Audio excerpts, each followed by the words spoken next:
Syahnaz Sadiqah cengengesan saat tampil di TV, netizen sebut muka tembok.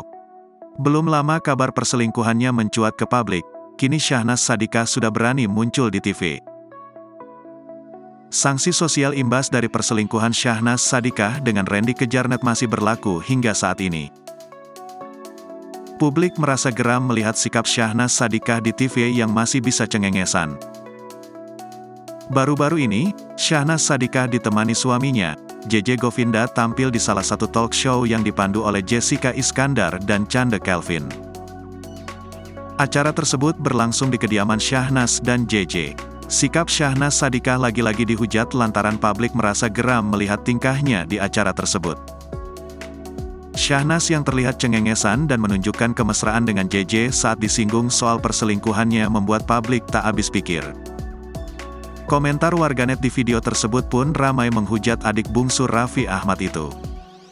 Tak sedikit warganet yang menilai jika Syahnaz Sadiqah muka tembok alias tidak punya malu. Sebelumnya musisi JJ Govinda disebut sebagai pria lembek. Hal tersebut lantaran JJ maafkan Syahnaz Sadiqah yang selingkuh dengan Randy Kejarnet. Mengenai tudingan itu, Syahnaz Sadiqah buka suara. Syahnaz pun membela suaminya. Ia menyebut jika tidak banyak orang tahu bagaimana JJ Govinda saat sedang marah.